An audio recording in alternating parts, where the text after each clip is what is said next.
Armageddon out of here is their headline. Well, to discuss this story, as well as let's look at the headlines of the day, Jason Reed, political commentator and the UK lead at Young Voices. Jason, thank you so much for speaking to us. Let's just look at the words that are on the front page of The Guardian of the head of the Refugee Council. It just says, you know, how many more of these lives have to be lost before some safer passages are established?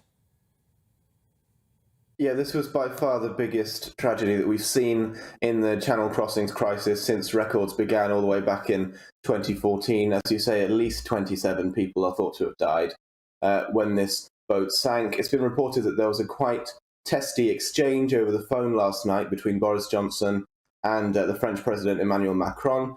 President Macron was very keen to stress the need for these kinds of issues not to be politicised. He was emphasising that there is a shared responsibility between France and the UK and that this tragedy must not be used for political purposes. Boris Johnson was very keen, it seems, to explore possible solutions to this issue to stop it happening again. He renewed his calls that he's been making a lot recently for joint patrols between both British and French border force agents along the French coast in the Channel to stop these boats from getting to that point where they are really in danger of sinking. The French have so far resisted that idea because of concerns about its implications for their national sovereignty. But I think it'll be interesting to see what happens now that they're under a great deal of pressure in the immediate aftermath of this tragedy to put aside those concerns about sovereignty and implement some emergency measures to make sure that this doesn't happen again. Their national sovereignty. I mean, to say that they don't want to make this political is a bit of a joke, because it is the most toxic political issue for not just these two countries, but the entire of Europe at the moment. And on Channel 4 News and other TV stations last night, clear evidence that police officers in France not only know this is happening, they're watching as these boats take to the sea. And this is the problem. It's not that they keep saying we've got 93 miles of coast to police, it's very difficult. They just don't want to deal with this. I'm inclined to agree with you, Simon. Lots of records have been broken recently in terms of the number of boats and the number of migrants that have been able to cross the Channel in this way, which, as we've seen in tragic fashion, is incredibly dangerous. When we had the record broken a couple of weeks ago for the most boats that crossed in, the most migrants, that crossed in one day of over 1,000 people, the French had a number of excuses as to why they were so bad that day at stopping the boats. One of them was that it was a bank holiday, so they didn't have as many resources at their disposal. Another one was that Kamala Harris was on a visit in France, and so some resources were off dealing with that, and so they weren't able to stop the boats, and that's why they had a success rate of about 8%, meaning that a huge amount of people were put in grave danger by being on the Channel in these incredibly unsafe boats. But they're going to come under now a huge amount of pressure, especially because of that damning photo, which appears to show a French police car and French border force agents just looking on as these people climbed into this very clearly unsafe boat, which does, as you say, it looks a little bit like a paddling pool. And so it's not a huge surprise that there was a tragedy like this. A cynic might say that this has something to do with the fact that there's a French election coming up next year, and President Macron is very keen to secure his re-election bid, and it's the oldest trick in the book for the French to pick a fight with the British when they need to win some domestic favour. This is scandalous. These are people and their lives that have been caught up in this political row. Exactly right. Yeah, there's no place at all for politics in this, and I think it's incredibly rich for President Macron to be lecturing Boris Johnson and Britain about the need not to politicise this, when the only reason it's become such a big issue is because there are so many political factors preventing the French from pulling their finger out and doing their bit to ensure that so many people don't end up in this dangerous situation. Unfortunately, this was not the first time that there's been a tragedy with people drowning in the Channel. It was entirely predictable with the sheer numbers of boats that have been crossing in recent days and weeks. And so going forward, something dramatic is going to have to change, or we run a very real risk of this just happening again and more lives being lost. Moving on, Europe once again the epicenter of COVID. The World Health Organization says it hosted more than 60% of the world's cases. Deaths over the past week are on the way up. Where does this go? How does it stop? Well, that's a good question. I'd like to know the answer to that question as well. The World Health Organization said in its statement that we mustn't give in to what it called a false sense of security created by the vaccines. But I'm not sure I agree with that. I think the sense of security created by the vaccines is very real. It's not false at all. That's the reason why we have a vaccine rollout. Of course, we have seen spikes in cases in various countries across Europe, in Belgium, in the Netherlands, in Austria. And many of them have been resorting to implementing COVID restrictions again. We have a 3-week partial lockdown in the Netherlands. We have all kinds of mask restrictions and regulations on gathering and on crowds in various countries. That very controversial lockdown for the unvaccinated in Austria, along with an incoming government mandate to make it law that everyone has to have the vaccine.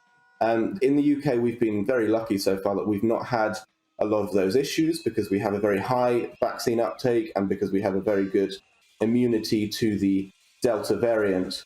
But if there's a spike in cases in the UK as well, in the incoming months, I think it's likely we would see some similar restrictions in this country to the ones we've seen across Europe. Jason, it's interesting that you said you think we've been lucky here, or do you think we've actually managed this quite well?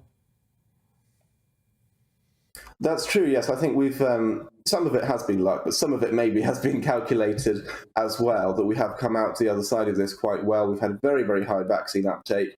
The booster rollout is gaining some momentum as well now. It looked like it was struggling in its early stages, but more and more people are now taking up their booster jabs as well. So it does seem unlikely that we will have this same issue. But of course, when other countries in Europe suffer like this, we suffer as well. We're part of a global community. We trade with those countries and people want to travel back and forth from those countries. And so it's very much in our interests for the whole continent and the whole world to be coming out the other side of this pandemic. My concern is that if we're not past it now, when the vaccines have been available for many, many months, then when will we be past it? Are we going to be subject to things like mask regulations indefinitely? Are we going to have rolling lockdowns indefinitely when every winter cases spike again? It's unclear how you actually come out the other side of this now. Okay, now I just want your thoughts on this other story. That I mean, I don't know. This Norwegian television ad that is now showing that Santa Claus has a boyfriend. Santa Claus is gay. I don't know about you. My heart sinks when I see things like this. A lot of you are already getting in touch, viewers getting in touch. First Schofield, now Santa, the world is burning. I mean, people are just, they've had enough of this sort of stuff, haven't they? I think at least in this country, a lot of people have had enough of that. My concern with the advert isn't even really the fact that Santa appears to have a boyfriend. It's the fact that Santa is engaged in this advert in quite a passionate kiss, and I'm worried that we're sexualizing a character that young people, children in particular, are very keen in looking up to. Of course, we're very worried about Mrs. Claus as well and what's happened with that relationship. But I think the idea of Santa being gay isn't in itself a bad thing if it means that one more gay young person feels a little bit more comfortable because they have a role model they can look up to, because we're normalizing being gay that little bit more. I think that's a good thing, but I am concerned about potentially sexualizing Santa and the effect that that might have on children. I mean, you're prepared to change several generations of tradition so that a couple of children might feel more comfortable in their own skin, when all those other children are going to have to change their view about something that has been as it was for them, for their children, their parents, their grandparents, their great-grandparents. We're in the space of just a couple of decades changing everything. I see your point, but these things, they're not set in stone. You know, Santa used to have a green outfit rather than a red one before it was changed by Coca-Cola. These things are not quite as traditional as we sometimes like to think that they are. And I think the benefit of having young people feel, as you put it, more comfortable in their skin. That's an immense benefit. And if we can do that without, as far as I can see, any real cost to anyone else, that seems to me like a good thing. You see it now. We've just had an email from Sharon who says, "Oh, please, how dare they make St. Nicholas into a gay man? This is a saint, not just a man. Now the woke are attacking my religion and I will not stand for it. Why is the gay community antagonizing the wider religious Christian population? Massive mistake," she says. And she won't be alone in this. It's just people that are often too polite, too fed up with it to actually express a view. They just sort of sit back and say, "Oh, here we go." Well, you're absolutely right that there are lots of people who certainly feel that way, and I can see that point of view. In some senses, the market will correct itself because there has been quite a backlash about this, and so it will take a very brave company to replicate this and do it again, whether it's with Santa or with some other advert or some other advertising campaign. But I think the fact that we're even having this conversation is a good thing. It's a step in the right direction, and I think at the same time that the more discourse around Christmas adverts is perhaps not for the better. But if this can change just one life, if this can change just one perspective, that seems to me like it's been worthwhile. What do you think the motivations of the company actually have been? Is it because they want to, talk to those children that you've just described, or they just want people talking about them? Which we've walked straight into. Clearly, yes. We have, yeah, that's a good point. That's a fair point, because I think it's fair to say that the company behind it and companies who do this kind of thing are probably guilty of a little bit of virtue signalling. They want everyone to know how virtuous they are and how woke and right on they are. At the same time, that doesn't mean it can't have positive effects. That doesn't undermine if there are positive effects in terms of normalizing being gay. I think that's very much still applicable, even if there are corporate motivations behind it as well, because that's the case with any advert that we might praise for whatever reason, whether it's because it has good social consequences or because it's just a good advert.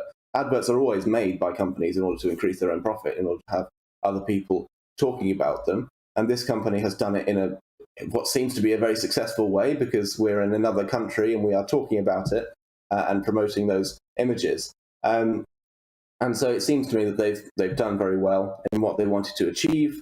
I don't think there was malevolent intention behind it. They probably intended to poke the bear a little bit, and they probably knew that there was going to be significant social media conversation about this, and that people like yourself, Simon, would be upset by it and might go on and promote it to other people by expressing how upset they are by it. And so I think they've done very well, and I'm inclined to congratulate them on that.